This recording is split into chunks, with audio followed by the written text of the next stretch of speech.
राजू राजू जी के दो हाथ भी कोने वो आधी रात नहीं खड़ो झंडो 200 आदमी लेना अगले ताली बजे आसीन वाला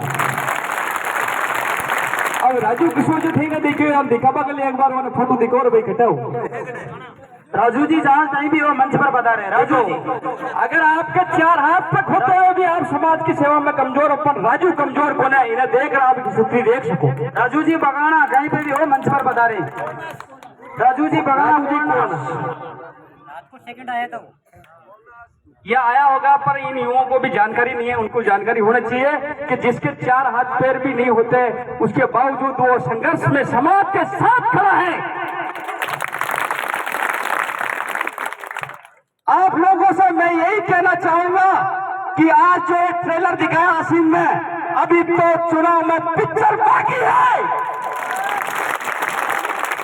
जिन नालायकों ने हमारा स्वागत और हम वीर समाज को कमजोर समझा है वो 2023 में उसको टिकट दे देंगे। ये लोग वीर समाज को कमजोर समझते हैं कि केवल दारू के पाव में बिक के 300। मैं उनको विश्वास दिलाता हूं कि इस 23 में आपको दिखा के दे देंगे हम बिल चीज क्या है। आसिम की इस तरह पर जितने भी मेरे युवा बुजुर्ग मेरे सगाजन आए उसका तहे दिल से अभिवादन करता हूं। मैं आप लोगों से मैं यही कहना चाहता हूं आप लोगों से यही कहना चाहता हूं इससे कोई भी कमजोर नहीं हो सकता। मेरी नजर में अगर कमजोर है तो यह है बाकी कोई कमजोर नहीं है। संघर्ष से बड़ा कोई नहीं है।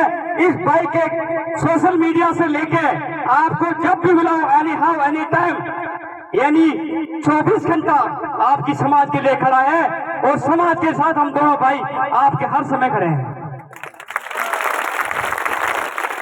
आप लोगों को मैं बता जाना चाहता हूं जब वो मूर्ति लगी थी तब कम संख्या थी। आज आसिम के थाने में दिखा दिया है कि हमने जो बीज बोया था वो उनकी औकात दिखा दी है। अगर शासन प्रशासन वीर समाज को कमजोर समझती है तो आने वाले समय में यही अंग्रेज सरकार थी यही पुलिस सरकार जो अंग्रेजों की चली आ रही है इसको उखाड़ के फेंक देगा वीर समाज। क्योंकि इनको पता है कि ये अंग्रेजों की सरकारें पहले से चली आ रही है और वीर समाज को दबाना चाह रही है। तो मैं कहता हूं उनको जमीन में गाड़ के रख देंगे हम लोग। हम वीर समाजों को कमजोर ना समझे। हमारे पास पूर्वजों का खून पड़ा है अभी तक हमने दिखाया नहीं क्योंकि हम शांति चाहते हैं क्योंकि लड़ाई हमने खूब लड़ी है। इनको जानकारी में नहीं है तो इनको बता दीजिए बिहार की आजादी में हम लोग कितनी ही कुर्बानी कितना ही लहू बहाया है। इस लहू को कमजोर न समझे और जो युवा पीढ़ी इस संदेश को सुन रही है वो आगे बढ़े। आप कोई डरने की कोई जरूरत नहीं। इनकी मां के दूध नहीं पिलाया तो बिल को गिरफ्तार कर ले। जिस दिन बिल को गिरफ्तार किया जाएगा उस दिन आंधी नहीं तूफान आ जाएगा। ज्यादा तो नहीं टूटी यही ऊर्जा चलती रहनी चाहिए। चलते रहे सर चलते रहे। जोश अब जाएगा हल्दी घाटी से राणा पुंजा असली अब आया है।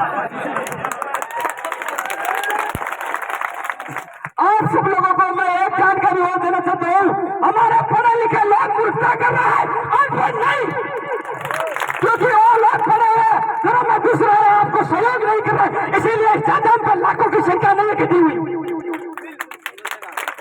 आप लोग पूरा ना माने मुझे पता है इस जानकारी आरक्षण लेके बैठ गए नौकरी लेके बैठ गए तो तुम्हारा भला कौन करेगा। तुम्हारा भाई तुम्हारा भला नहीं कर सकता तो भला कौन करेगा मुझे बताइए।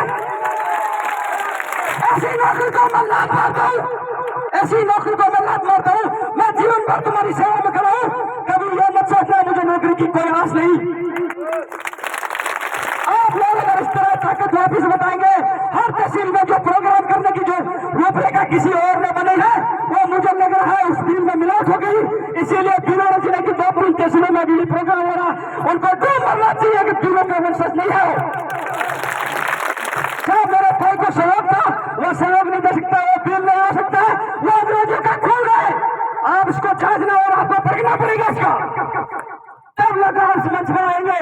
मुझे पता है मेरे समाज के लोग अनपढ़ हैं पर मेरे से भी ज्यादा बोल जानते हैं उनको भी ये माइक दिया नहीं बाकी निपटा भी सके। इसी के साथ मैं आप लोगों को केवल 3 शब्दों का उच्चारण करूंगा, आप मेरे साथ जयकारे लगाएं। एरो की ना गेरो की दिल से ना है शेरों की, एरो की ना गेरो की, एरो की ना गेरो की, एरो की ना गेरे की। जय जोहार, जय उत्तर प्रदेश, जय आदिवासी परिवार।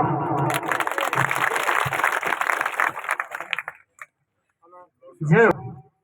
क्या जोश और क्या ऊर्जा भरी है समाज के अंदर। एक बार तो लगा कि हल्दी घाटी से असली राणा पुंजा जी आ गए, लगा है। मुझे तो लगा कि मूर्ति में ये आत्मा तो नहीं आ गई इनकी, मूर्ति से निकल करके सांवर जी में नहीं आ गई, लेकिन बिल्कुल ही जोश को कायम रखना पड़ेगा अपने समाज को। और